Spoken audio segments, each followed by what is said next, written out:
Assalomu alaykum aziz muxlislar, kanalimizga xush kelibsiz. Bugun dasturimizda Andijonda 65 yoshli erkak qo'shnisining voyaga yetmagan nogiron qizini muntazam zo'rlab kelgani aniqlandi.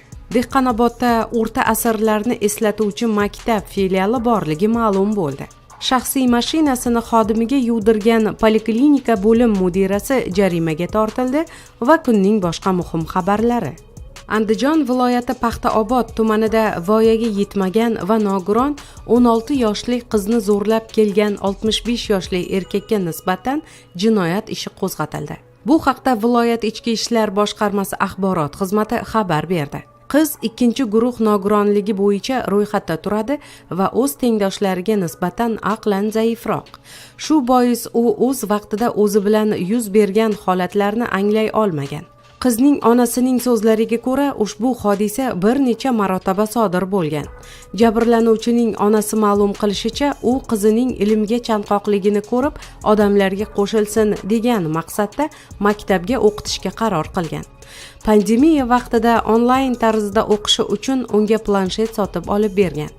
Internetdan foydalanish davomida qiz tasodifan pornografik videorolikka guvoh bo'lgan va uni onasiga ko'rsatib, "Bu baxtli hayot, falonchi amaki aytdi" deya o'zi va qo'shnisi o'rtasida yuz bergan holatlar haqida aytib bergan. Ona ilk marotaba shunda qizi 65 yoshli qo'shnisi tomonidan zo'rlanayotganligini bilib qolgan.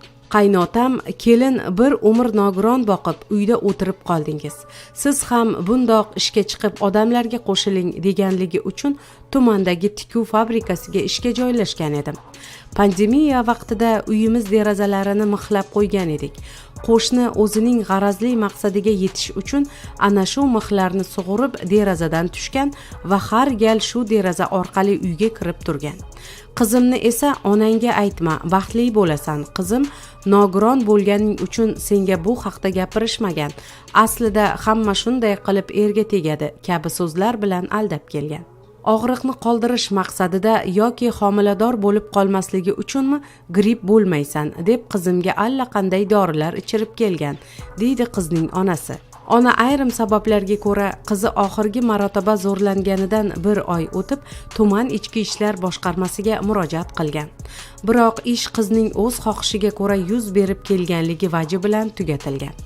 Andijon viloyati ichki ishlar boshqarmasining ma'lum qilishicha, 26 sentyabr kuni Paxtaobod tumanida yashovchi fuqaro tuman ichki ishlar boshqarmasi boshlig'i nomiga ariza bilan murojaat qilib, o'z arizasida qo'shnisi voyaga yetmagan qizi bilan 3-4 oydan buyon jinsiy aloqada bo'lib, unga nisbatan uyatsiz, buzuq harakatlar sodir etganligini ma'lum qilgan va qo'shnisiga nisbatan qonuniy chora ko'rib berishni so'ragan.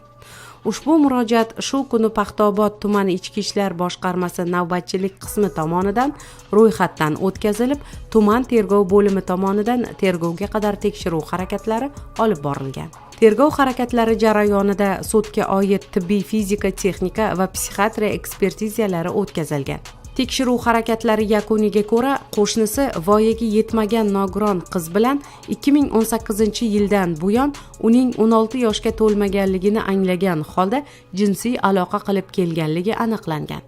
Mazkur holat yuzasidan Paxtaobod tumani ichki ishlar boshqarmasi huzuridagi tergov bo'limi tomonidan 4-noyabr kuni qo'shnisiga nisbatan Jinoyat kodeksining 128-moddasi 1-qismi bilan jinoyat ishi qo'zg'atilib, hozirda tergov harakatlari davom ettirilmoqda. Qoraqalpog'istonning To'rtko'l tumanida shaxsiy mashinasini xodimiga yuvdirgan poliklinika bo'lim mudirasi 1,115,000 so'm jarimaga tortildi. Ma'lum bo'lishicha, To'rtko'l tumanidagi 2-son poliklinika bo'lim mudirasi ish vaqtida shu poliklinika farroshiga o'zining Nexia 3 avtomobilini yuvdirgan. Voqea aks etgan surat ijtimoiy tarmoqlarda tarqalgach, mudira jarimaga tortilgan. Huquqshunos Xushnudbek Xudoyberdiyevning yozishicha, mudira Mehnat kodeksining 177-moddasi 2-qismi talablarini buzgan.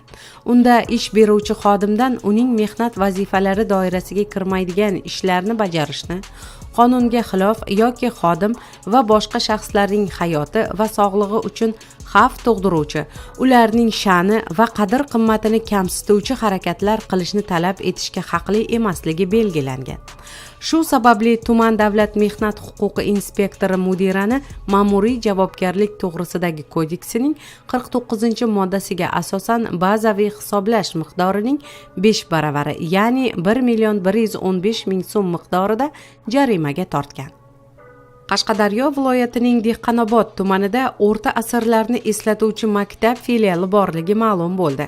Bu haqda Daryoga xabar bergan tuman hokimligi axborot xizmatining yozishicha, mazkur maktab tumandagi 79-maktabning 1988-yilda Hashar yo'li bilan qurilgan filiali hisoblanadi.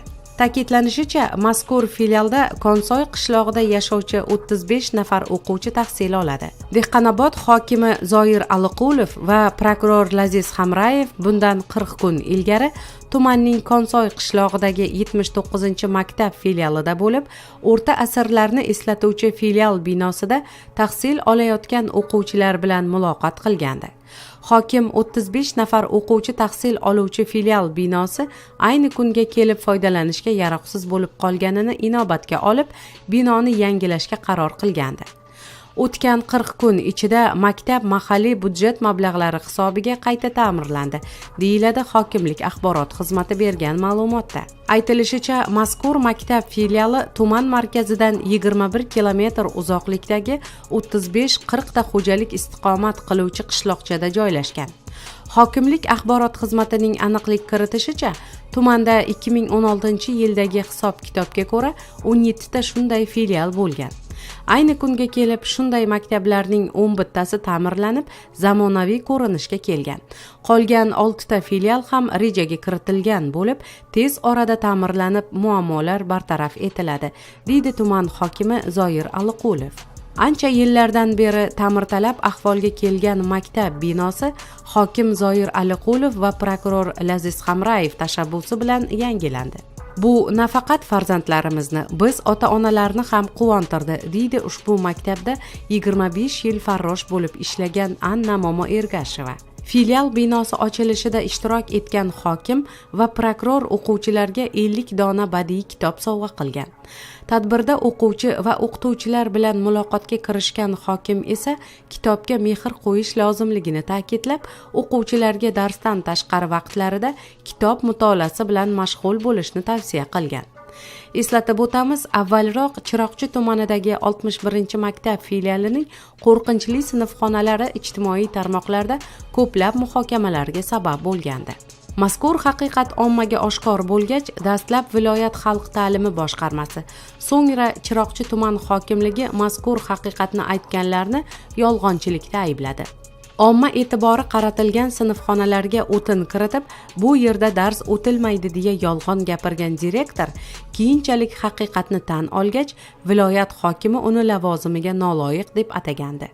Prezident Shavkat Mirziyoyevning 2020-yil 12-13 noyabr kunlari viloyatga qilgan tashrifi chog'ida hududda bunday filial maktablar borligi tan olinib, ularni ta'mirlash va yangilash uchun respublika byudjetidan 250 milliard so'm mablag' berilishi ma'lum qilingandi.